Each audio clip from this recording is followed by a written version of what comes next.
this season for the senior. He has received an offer to continue playing at Pacific University. That was about a month ago. Wagner's kick is up, and it is true.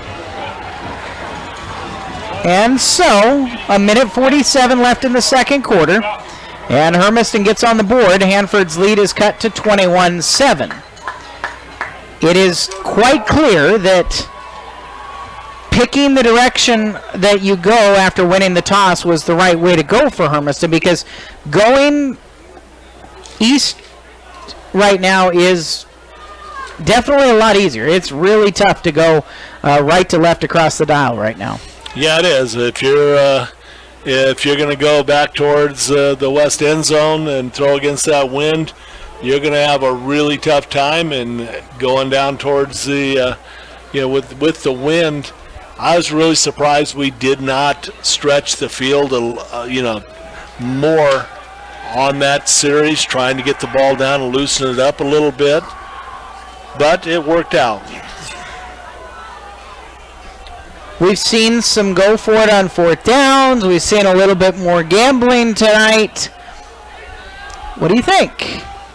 Little tap up the middle, just a little tappy. Since they know they have their defensive lineman up there, I would look at doing that. A little taparoo for Wagner, or does he want the? No, he'll kick it in to the back of the end zone. Yeah. I like onside kicks. They're fun. They're more fun than touchbacks. Touchbacks are fine. Well, especially since the whole defensive starting line, was up on the front line of the kickoff team. That would have been one where you just either tap it, like you said, or you look at number 71 and see if you can catch a bullet to the middle of the number 71 on his chest pad. Right, we've seen Wagner, the one where he taps it and rolls it and runs along with it, do it so well. I don't know, maybe with the wind against you to start the second half. First down and 10. Still time for Hanford. Hanford to DeMoss. DeMoss has got a hole. DeMoss spins off of a tackler at the 30-yard line. Fights forward for extra yards down the middle of the field to the 33, picking up about 13 yards on the carry. And Kamari DeMoss now 135 yards. Wow. Another good tackle by DJ Wilson, and Spencer Jewell come in for the second hit. Up the middle again, and not a whole lot this time. 1:24 left, clock spinning. Bulldogs have one timeout remaining. Hanford has two. Hermiston can make a stop here for no gain or even a tackle for a loss. You got to use the timeout. Yeah. Try to get the ball back with the wind one more drive.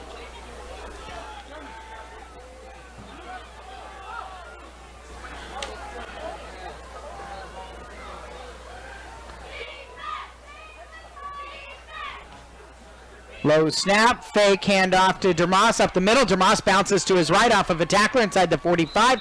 First down yardage. There's a flag out, however, as Dermos ran up to the 47. And picks up 10 yards.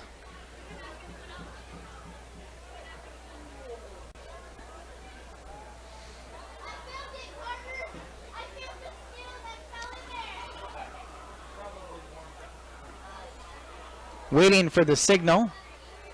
Holding against Hanford. Neither of these teams has particularly made life easy on themselves. The holding was at the 40, so DeMoss actually got about 3 yards before the penalty flag came out. That was a very good play. DeMoss just powers through there. Cadenas carried Cadenas for about 3 extra yards after the hit. Right hash mark set from the 30 for Hanford. 44 seconds remaining in the first half. Their lead is 14. They'll spin the clock on second down and 13 for Hanford. You might wait on this one, try to milk some time. Quick snap, handoff to DeMoss. DeMoss runs, breaks a tackle, breaks another. DeMoss all the way up to the 40-yard line, runs for 10 yards. Yeah, McCamey in on the tackle that time. Just absolute power running right now behind that offensive line. 156 yards for DeMoss in the first half. And it looks like that's going to be the last play of the half for Hanford. The final seconds wind off the clock. Hanford is going to take what they have into the halftime break, 21-7 here at Bulldog Stadium down on Kennison Field. Hanford takes advantage of a big first quarter, and they lead by 2 scores going into the locker room at the break. Coming up, Tom Mitchell Ford Country halftime show on your hometown radio station, AM 1360 KOHU Hermiston. We also welcome you if you're joining us online at gohermiston.com and our web stream. It is sponsored by Eastern Oregon Telecom Internet at the speed of life. We have on the Tom Mitchell Ford Country halftime show the head coach of Hermiston softball programs. It's slow pitch season. Kate Greeno's team, the NCC champions, after sweeping Chiawana on Tuesday night. They've won 14 in a row and are the number 1 MCC seed going into the District 8 tournament up in Spokane. They'll take on Rogers tomorrow at 11 a.m. We'll hear from Coach Greeno when we come back on the Tom Mitchell Ford Country halftime show here on your hometown radio station.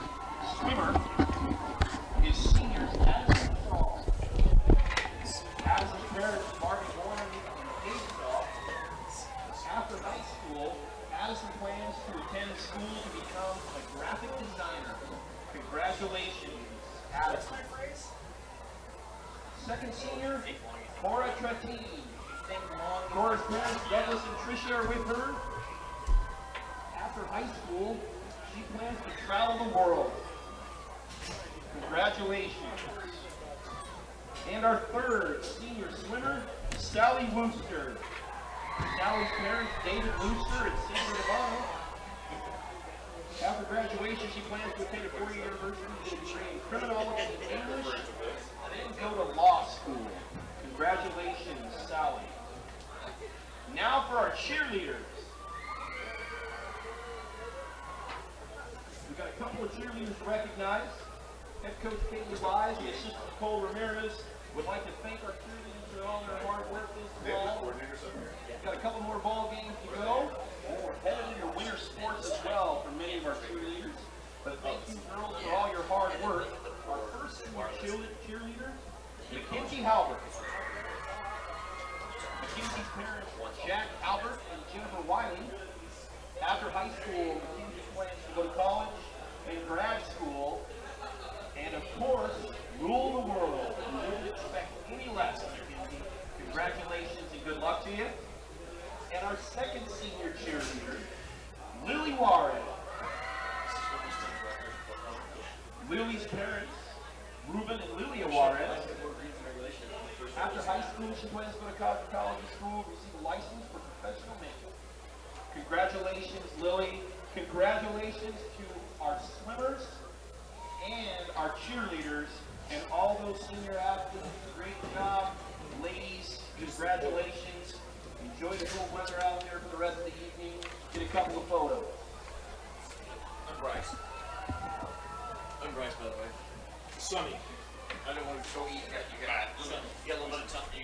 You're on tuxedos to go. Oh man, they always do that to us. Come in here right when we want them. Man, ladies and gentlemen. So They feed the building program. Euroboros. but they never come back. High school Bulldog marching band. Euroboros. Based on So you gotta wait till outside to get. It's just not so awful bad at times. It just depends on how long the game has been. Shows the dichotomy at the end of life, the sorrow knowing that nothing lasts forever, and the bitterness let it go. Let it go. In movement 3, So with me.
Tom Dental Ford Country halftime show on your hometown radio station, AM 1360 KOHU. We welcome as well if you're joining us online at gohermiston.com and our web stream powered by Eastern Oregon Telecom. Internet at the speed of life. Hanford 21, Hermiston 7.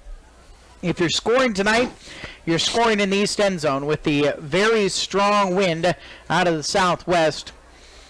It was a bad start. The turnover on the first drive where Hermiston's moving the ball on the ground successfully. Hanford has a big run play. They have a big pass play.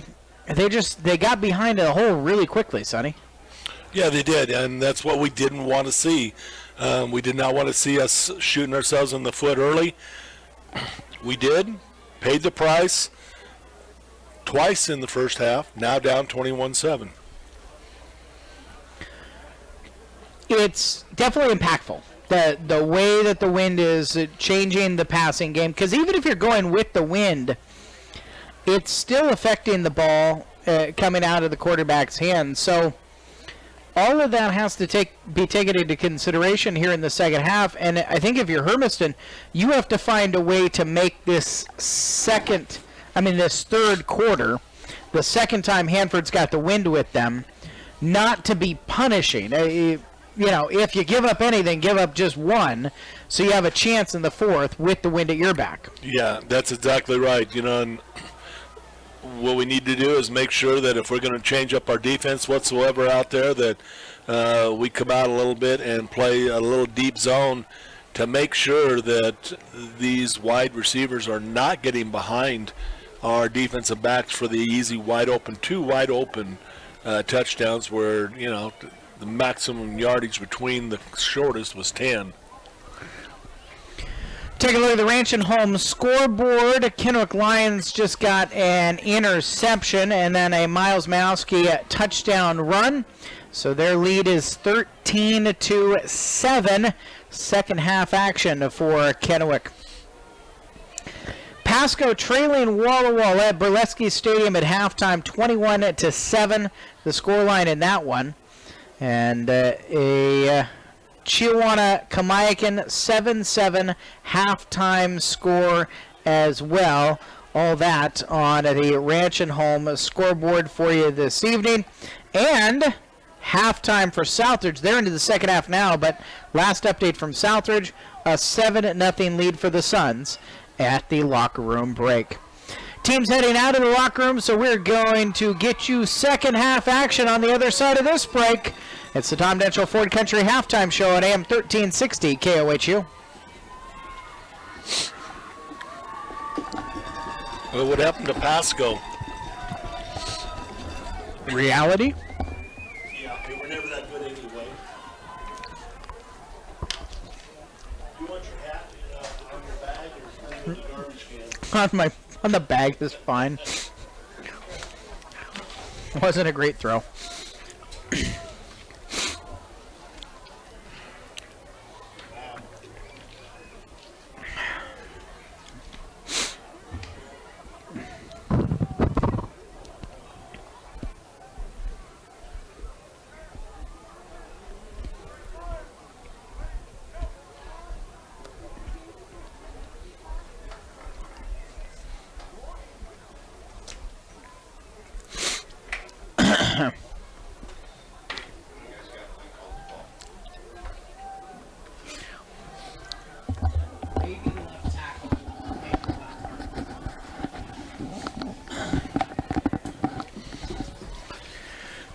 Hanford lead over Hermiston at the half. Before we get you some numbers here, I already gave him a hard time because I had to find out about this on Twitter. But our friend, Billy Gates, has made a major life announcement. Going to throw off our golf games as well.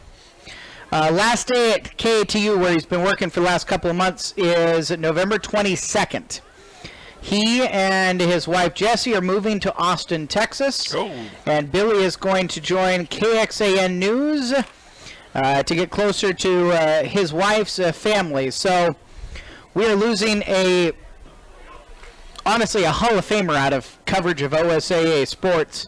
And Billy, long time, was the editor of the Hermiston Herald in the sports department.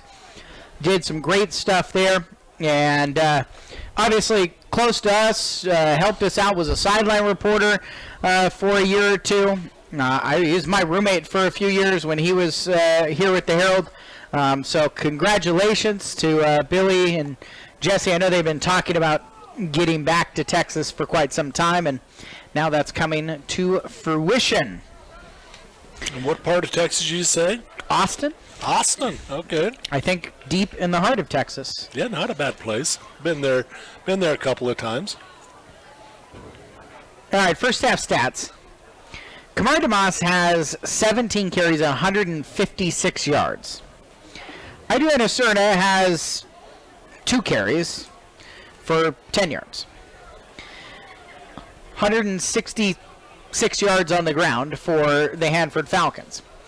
Easton Wise Hyde has completed 2 of 8 passes for 46 yards, 2 touchdowns, 1 interception. Gabe Martinez and Caleb Harvey each have caught a touchdown pass. The defense in the second quarter did its job. It's been a long time since Wise Hyde has completed a pass. Hermiston offensively, Guiomar Garay, 14 carries, 71 yards to lead Hermiston. After that, Zach Tubby had 6 yards. Trevor Wagner had 9 yards on 2 carries. Garrett Walshley had a yard on a run play. Spencer Jewell had a -6, and Sam Schwarzy has a -7. Schwarzy throwing the ball 170 yards passing. He's thrown the ball 22 times already. Did complete a touchdown, has not thrown an interception.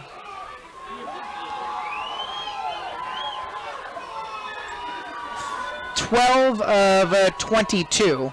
The first half stats. Garrett Walshley caught 5 for 65. Trevor Wagner 3 for 25. Hermiston will kick off to start the second half, trailing 21-7. After Wagner's probably going to have somebody hold the ball on the tee for him. Temperatures dipped into the 50s. Wind is still whipping out of the west and southwest under a mostly clear sky here in Hermiston.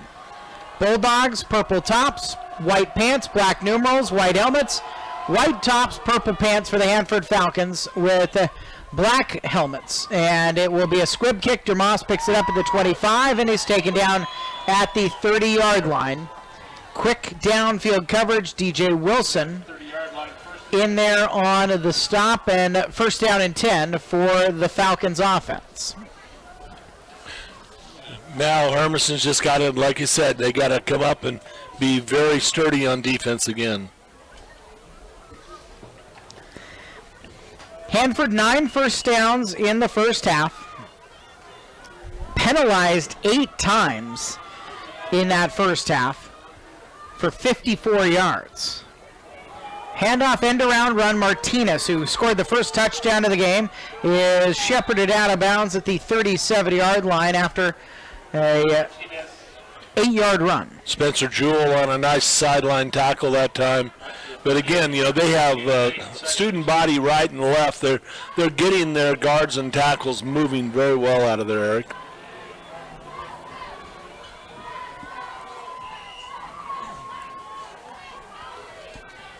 Officials time. Caleb Harvey is sent off the field for this play.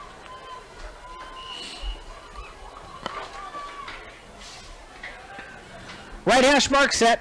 Second down and 2. DeMoss, left side run. Bounces out to the outside. Gets the first down yardage outside the hash marks at the 41-yard line. He's pulled down after a 3-yard gain. That time Sapeni and Arnold in on the tackle again. Arnold starting to warm up back there on the hits and reading very well. It's a great spot. They ended up making that a 5-yard gain. Wow. First down and 10 from the 43. Low snap, pulled in. Wise Hayes pump fakes. Now he'll throw downfield, incomplete. Caleb Harvey was locked up on the play with Wilson, and Hanford pleading for pass interference.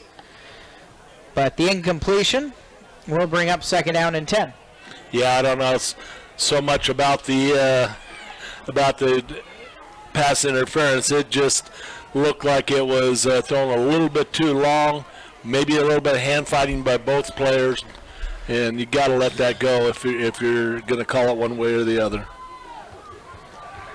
43-yard line, left hash mark set. Dermos to the left will take the handoff at a delay. He'll bounce out to the outside and shed a tackler at the 45. Caught and dropped at the 49-yard line after picking up 6. Yeah, good job by Garay that time to get the hit and the stop for the Bulldogs. Gain of 6, second, third and 4. A little more than a minute gone in quarter number 3 on the opening drive of the second half. Hanford facing a 3rd down and 4 at the 49, their side of the midfield stripe. Easton Wise Hyde takes a low snap, play action, throws left side, open on the side as Farah. Farah has it across the 40 and is shucked out of bounds at the 39-yard line after a 12-yard gain. Gray on the tackle again, but that time it was just too much cushion back there. But you know, you want to force them up underneath instead of letting them get over the top of you by biting too quickly. Only the 3rd completion of the game for Easton Wise Hyde. 1st down and 10 at the 40-yard line in Hermiston territory. Low snap, pulled down, throwing over the middle, incomplete. Martinez was the intended target, but it was tipped by Wilson. Pass, falls incomplete, intended for number 23, Gabe Martinez. Nice job by TJ that time, getting his hands up in the passing zone and tipping the ball away. You know, it almost looks like right now, Eric, that Hanford is a little confused at what we're doing because it's taken an awful long time for them to get their plays even called in for get it off on time. 2nd and 10 from the 40. Dermos takes a handoff, running behind the left tackle and guard, and gets a couple. Spins down to the 36-yard line, a 4-yard gain. Stewart on the tackle that time for the Bulldogs. Doing a very good job inside that time, but they get that kind of a little rugby scrum block where they just wait and then Dermis takes off wherever the hole feeds off. The back is to the left of the quarterback. Wise Hyde takes a snap, keeps it, running left side, out to the edge, gets the 1st down yardage as he is shouldered out of bounds on the far sideline by Wagner after he gets to the 30. And moves the chains. The 30-yard line. Yeah. First carry of the game for Wise Hyde. They've been showing that read option all night, and finally he actually pulls it out and runs. Yeah, TJ Wilson just about had him stop short of it, and then he spun, and that's when Wagner was able to go ahead and pop him out of bounds, but not until after the 1st down finish on the run. Kamar Damas to the right side of Easton Wise Hyde. It's a throw. Wise Hyde. Deep ball right side. Too far for Caleb Harvey. Incomplete. Harvey got behind the defense, but the pass was not on point. Yeah, nice job. Spencer Jewell allowed the step to get by him, but a good job of at least holding him up long enough so that the pass was going to carry too deep. 9:25 left, quarter number 3. Hanford 21-7. That was the lead at halftime. This is the first drive of the second half.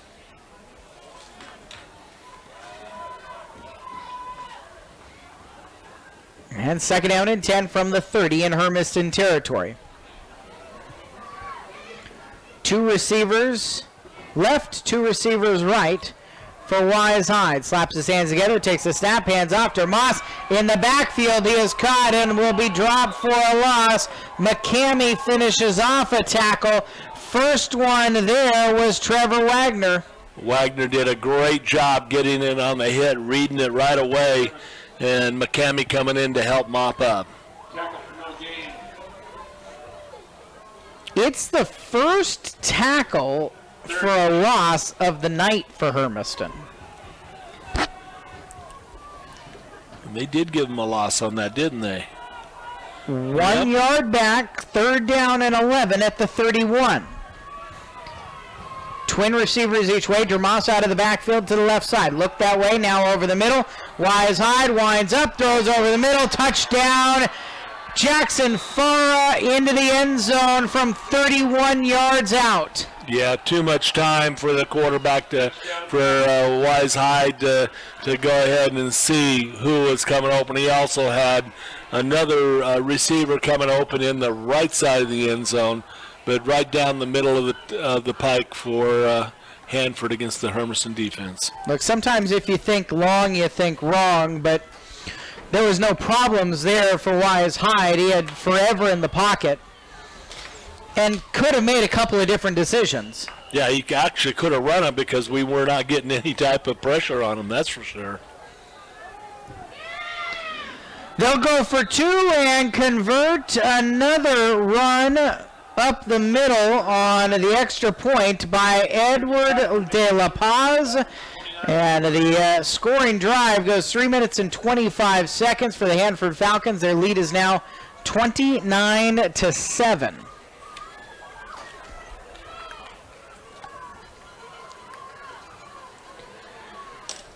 Easton Wise Hyde has 99 yards passing. Of 13 passes tonight, he's only completed 4, but 3 of them have gone for touchdowns. Yeah. Yowzer, that's not what you really hope to see and do in a situation like that. And so here's the thing. We came in saying if you're going to give up 1, you're probably giving up 1 with the Mother Nature help in the 3rd quarter. So it was on the first drive, but if you planned on giving up just 1, it's not that big of a deal if you can bounce back from that here on this drive. Xavier Yavale will kick with the wind at his back and kick it through the end zone for a touchback. So Hermiston has it on the 21-yard line.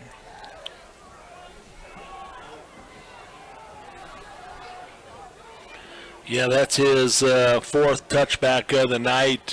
We saw that a couple of years ago with our kickers and being able to keep it out of the hands. The one time he put it in play, Garrett Walshley made him pay and got the return out to the 40-yard line to give us a little bit shorter field. 29-7, Hanford lead with 8:35 left in quarter number 3.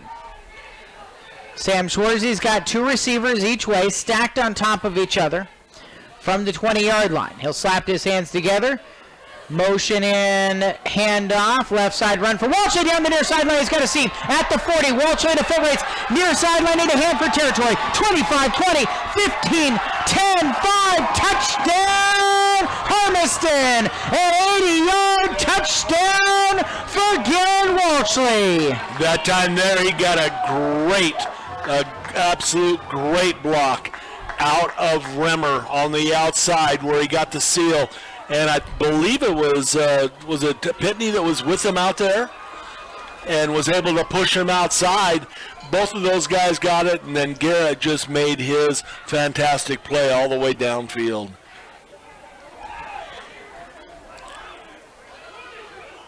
It's another one of those quirks of this offense. Walshley is running in front of Schwarzy, and he shovels it forward, so it is officially an 80-yard pass play. Mm-hmm. Now Wagner to add the extra point. Snaps there, kick is up, and it's through.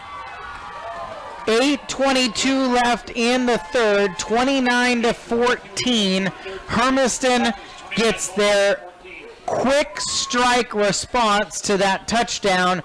Now the onus is on the defense to get a stop. And the nice thing is we got that quick response against the wind, You know, which it was a short little pass, of course, like you said, turned it into 80 yards. Now Hermiston, I don't know that you would expect Hermiston to try and steal a possession right now against this wind, but do it. If they go out there and Hanford goes out there with their offensive line or their defensive line basically on the front line again, which they have out there again, I would do it. I would do it exactly right now because they have nobody except for on, 30 yards back and 15, 17 yards deep from the actual play. Do it. I would like to see it. We need it.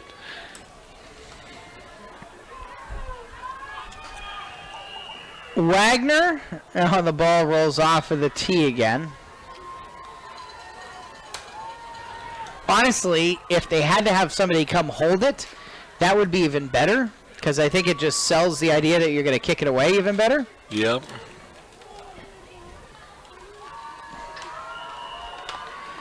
Wagner will kick a squib up the middle, bounding ball, take it at the 25-yard line. Oberman's got a seam. Oberman near midfield is wrestled down at the 50-yard line on the nose after a 26-yard return. Midfield strike, 1st and 10 Falcons. Yeah, time tackled by Ben Wicks on the return there. So the field position's good with 8:15 left in the third quarter, 29-14 the score line.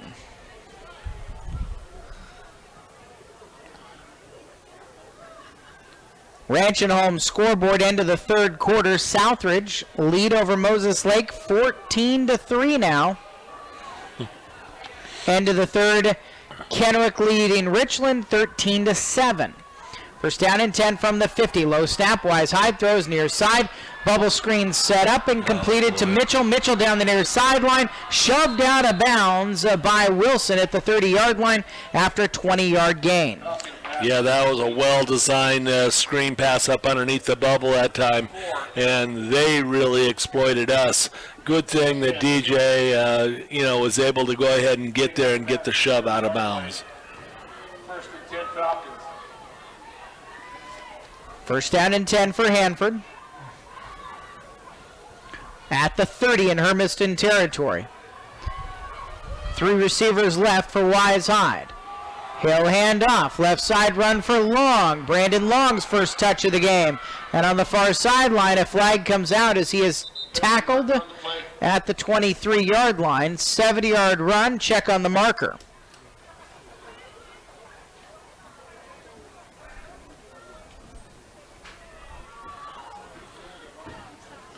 Garay on the tackle that time.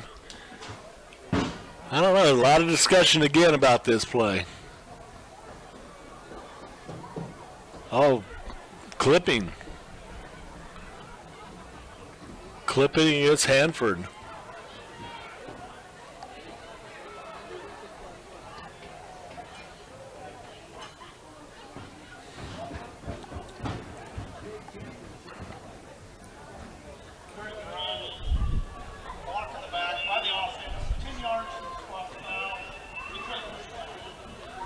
So it'll be about a first ninth penalty of the night.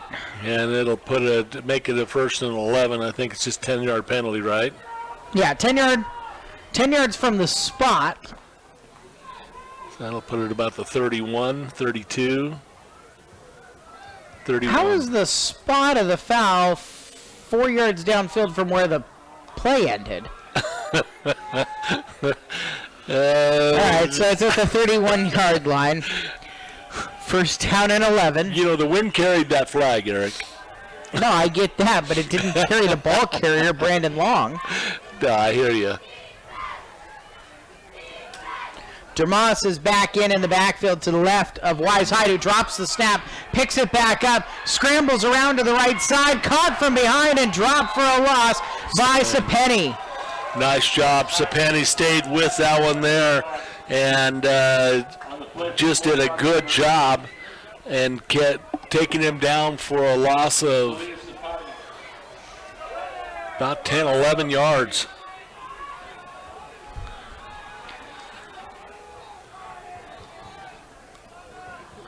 Yeah, they lose 12 on that play. And fumble the ball for the first time tonight. They don't lose it, obviously, but they lose big yardage. And now second down and 22, back at the 42.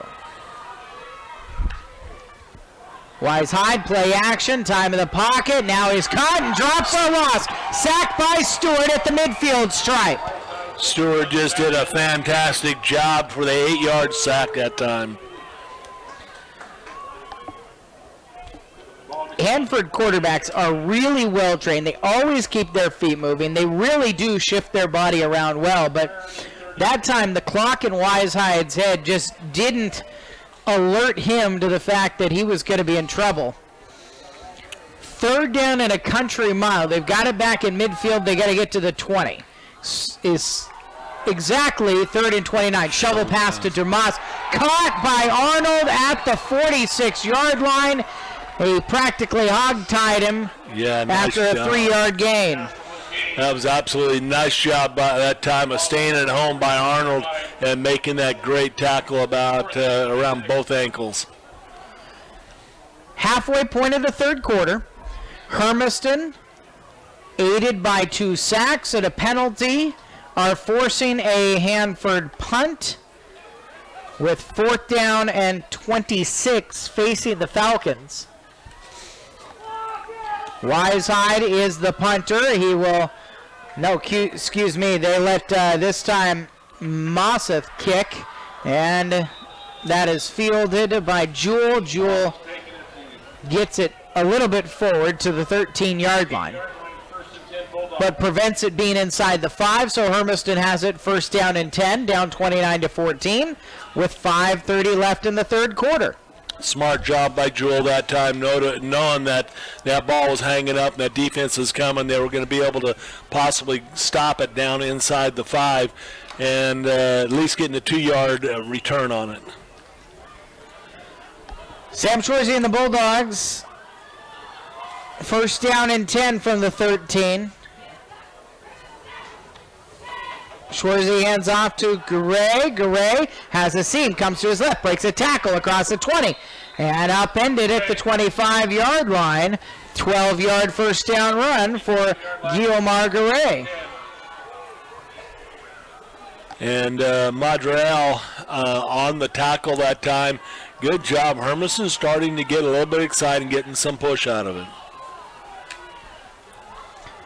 1st down and 10 at the 25-yard line. Motion Wagner into the backfield. Toss to him, running right side on the sweep. Wagner hesitates, now will put his shoulder down and fight his way all the way to the 30-yard line. Some Hanford Falcons saying the ball came out and they've got it. Now more Hanford Falcons are saying they've got it. Now every Hanford Falcon is saying they've got it.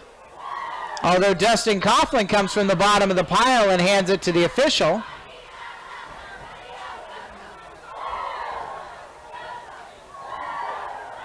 The two teams are being told to back up with their officials, and they will say it's a fumble recovered by Hanford. And David Ifeatete is out on the other side of the numbers. He's out to the hash marks wanting an explanation. David Ifeatete is out near midfield wanting an explanation.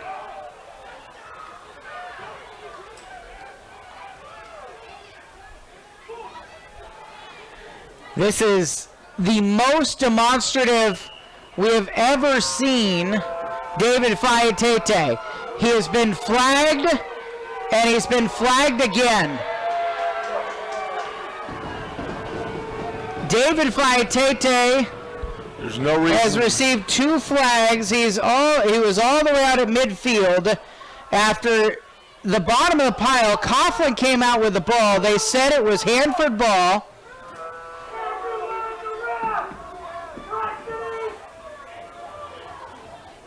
And the head coach of the Hermiston Bulldogs is beside himself, and he's been ejected from the game. You know, you don't see David, get upset like that. It's nuts. Especially, I'm gonna play the baseball thing right now because you had an official bird-dogging him coming over to the side. David was working his way back to the sidelines where he was supposed to be. The other official was standing right next to him as he was walking back when that second flag came out. That one there, you can't tell. I'd like to see on the film, but when Dustin came up with the ball, you can't have a team talk the official out of, whoever comes up with a possession of the ball. It's awful hard whenever you have a scrum like that, and usually you have to go ahead. You don't talk about it afterwards about who might have the football. It's who comes out of the pile with the football. Hermiston had a lot of things going their way. That fumble, Hanford guys started pointing that they had it and they had it. There wasn't a whole lot of movement by the officials, like there was something going on. All right, we're going to hear from the white hat. Let's listen in. Well, before we hear that now, Rick Wells is going to take over, designated as the coach. Dead ball, unsportsmanlike, it's head coach of Hermiston.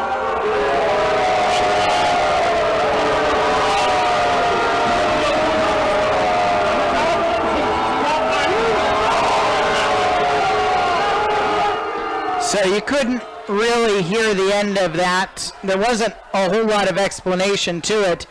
It was 2 dead ball unsportsmanlike penalties against David Faiatete, and he's been disqualified from the remainder of this game. He'll also, unless this gets changed, be facing a suspension for next week's game against Kamiakin. The Bulldogs without their head coach with 4:47 left in the third quarter, trailing Hanford 29-14. And Hanford, they're going to have the ball first down and goal from about the 7-yard line after the 2 penalties against Coach Faiatete. So Hanford first down and goal, handoff to DeMoss, running left side. DeMoss pushes the pile, still on his feet, and they will whistle him down at the 3-yard line, picking up 4. 3-yard line. Second goal.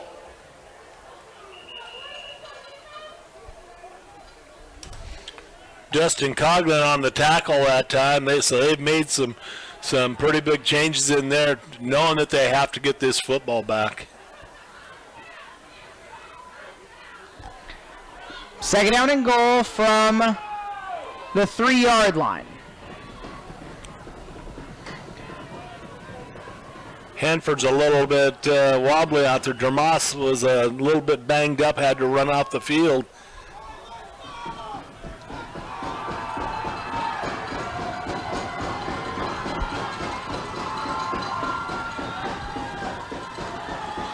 Fake to Cerner. Wisehide keeps it left side inside the pylon.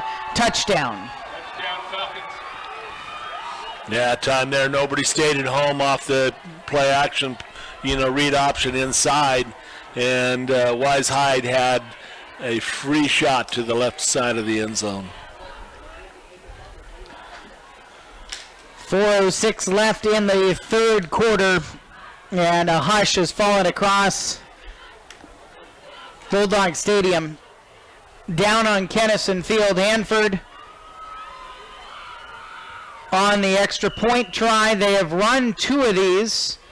This time Edward De La Paz will bring everybody in for the extra point. Xavier Uvalde has a good snap to work with, kicks it up and through. And 36-14, the Hanford lead with 4:06 left in the third quarter. We'll be back. You're listening to Bulldog Football on AM 1360 KOHU.